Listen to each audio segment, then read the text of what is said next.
ഇടത്തെ കൈ എടുത്ത് നമ്മൾ എന്ത് ചെയ്യുക, ഇങ്ങോട്ട് വെച്ചു.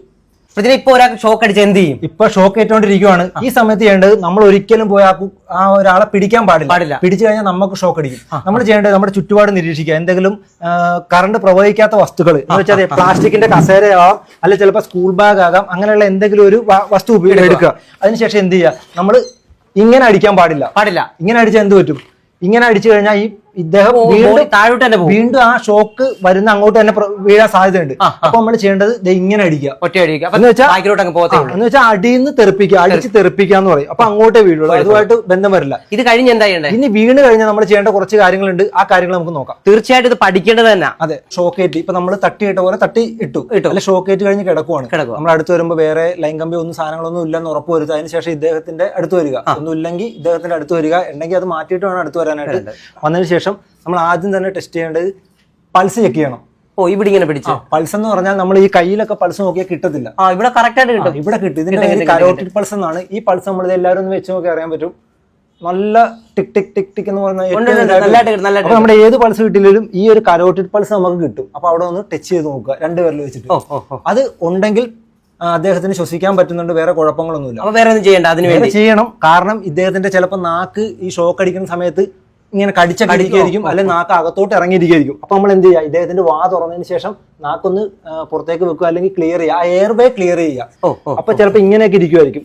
അപ്പൊ നമ്മൾ എന്ത് ചെയ്യുക, കഴുത്ത് ഇങ്ങനെ ഒന്ന് നേരെ വെച്ച് കൊടുത്താൽ മതി. അപ്പൊ ഇവിടെ ഒന്ന് നേരെയായി എയർവേ ക്ലിയർ ആവും. അതാണ് നമ്മൾ ആദ്യമായിട്ട് ചെയ്യേണ്ടത്. അപ്പൊ ഇദ്ദേഹത്തിന് വേറൊരു കുഴപ്പമൊന്നും ഇല്ലെങ്കിൽ ഇനി ചെയ്യേണ്ട അടുത്ത ഇതെന്ന് പറഞ്ഞാൽ ഏറ്റവും വലിയൊരു കാര്യമാണ് റിക്കവറി പൊസിഷൻ എന്ന് പറയും.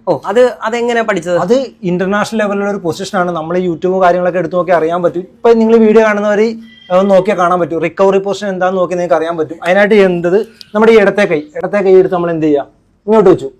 അതിനുശേഷം വലത്തെ കൈ എടുത്ത് ഇവിടെ ഇങ്ങനെ വെച്ചു. എന്നിട്ട് ഈ കാല് ഇങ്ങനെ മടക്കി വെച്ചു. ഇങ്ങനെ മടക്കി എന്നിട്ട് ഇങ്ങോട്ട് ചരിച്ച് കിടത്തി. ഇതെല്ലാം പതുക്കെ ചെയ്താൽ മതി, പയ്യെ ചെയ്താൽ മതി. എന്നിട്ട് ഇത് ഇങ്ങോട്ട് വെച്ചു. കാരണം ഇദ്ദേഹത്തിന് ശ്വസിക്കാൻ പറ്റുന്നുണ്ട്, അതുകൊണ്ട് കുഴപ്പമില്ല. ഇങ്ങനെ കിടത്തുക. ഈ സംഭവം ചെയ്യേണ്ടത്, നമ്മളിപ്പോ ഒരാൾ വെള്ളത്തിൽ വീഴിയല്ലേ, വെള്ളത്തിൽ വീണ് എടുത്ത ഒരാൾക്ക് ശ്വാസമൊക്കെ ഉണ്ടെങ്കിലും ഇങ്ങനെയാണ് കിടത്തേണ്ടത്. ഇങ്ങനെ കിടക്കണം. റിക്കവറി പൊസിഷൻ എന്ന് പറയും. ഈ പൊസിഷൻ കിടത്തുക. ഇതാണ് ചെയ്യേണ്ടത്. അപ്പൊ കൃത്യമായിട്ട് ശ്വാസം കിട്ടും. ഇനിയിപ്പോ ഈ മോന് വേറെ പ്രശ്നങ്ങളൊന്നുമില്ല, ഷോക്ക് അടിച്ചിട്ട് വേറെ കുഴപ്പങ്ങളൊന്നുമില്ല. പക്ഷെ വണ്ടി വരാൻ സമയപ്പോൾ മോൻ പറയുവാണ് എനിക്ക് ചെറുതായിട്ട് തല ഇറങ്ങുന്നുണ്ടെന്നൊക്കെ പറഞ്ഞാൽ അങ്ങനെ അന്നേരം ഇരിക്കേണ്ട ഒരു പൊസിഷൻ ഉണ്ട്. ഇതേപോലെ ഇങ്ങനെ ഇരിക്കണം. ഇങ്ങനെ ഇരിക്കാം. ഇതും ഒരു പൊസിഷനാണ്. അപ്പൊ നമുക്ക് ആ ഉണ്ടാവുന്ന തലകറക്കൊക്കെ മാറി കിട്ടും. ഇങ്ങനത്തെ ഒരു പൊസിഷൻ ഉണ്ട്. ഇനി ഈ മോൻ പറയുവാണ് ഷോക്ക് അടിച്ചു, വേറെ കുഴപ്പങ്ങളൊന്നുമില്ല, ഹോസ്പിറ്റലിൽ നിന്ന് പോകണ്ടെന്ന് പറഞ്ഞാൽ ഒരിക്കലും അങ്ങനെ ചെയ്യരുത്. നമ്മൾ ഷോക്ക് അടിച്ചു കഴിഞ്ഞാൽ ഹോസ്പിറ്റലിൽ പോകണം. കാരണം എന്താണെന്ന് വെച്ചാൽ നമുക്ക് എപ്പോഴാണ് ചിലപ്പോൾ അറ്റാക്ക് ഒക്കെ ഉണ്ടാകുന്നത് പറയാൻ പറ്റില്ല. അപ്പൊ നമ്മൾ ഹോസ്പിറ്റലിൽ പോയേ പറ്റൂ. പിന്നെ നമ്മളിപ്പോ കാറെ പോയിക്കൊണ്ടിരിക്കുവാണ്. ഈ മോനെ ഹോസ്പിറ്റലിൽ എത്തിക്കുവാണ്. അപ്പൊ കാറെ പോയിക്കൊണ്ടിരിക്കുകയാണ്. അപ്പൊ പെട്ടെന്ന് തന്നെ നമ്മൾ ചെയ്യേണ്ട, വണ്ടിയിൽ ഇരുന്നുകൊണ്ട് ചെയ്യേണ്ട കുറച്ച് കാര്യങ്ങളുണ്ട്. നമ്മുടെ ഈ ഷോക്ക് ഏറ്റു കഴിഞ്ഞാൽ ചിലപ്പോൾ നമ്മുടെ ബ്ലഡ് ഒക്കെ ക്ലോട്ട് ആകാനുള്ള സാധ്യതയുണ്ട്. അപ്പൊ നമ്മൾ ഇങ്ങനെയുള്ള ഈ കൈയുടെ ഇവിടെ ഇങ്ങനെ തൂത്ത് കൊടുക്കുക. അപ്പൊ ചൂട് കിട്ടും. അപ്പൊ ഈ കൈയുടെ ഇവിടെ തൂത്ത് കൊടുക്കുക. ഇതുപോലെ തന്നെ കാലിന്റെ അവിടെ തൂത്ത് കൊടുക്കുക. ഇങ്ങനെ തൂത്ത് ചൂടായിക്കൊണ്ടിരിക്കുക. അപ്പൊ ഹോസ്പിറ്റലിൽ എത്തുന്നവരെ ഇങ്ങനെയുള്ള കാര്യങ്ങൾ ചെയ്യുക. ഇനി മറ്റൊരു കാര്യം, ഷോക്ക് ഏറ്റ് കിടക്കുവാണ്, പൾസ് ഇല്ല.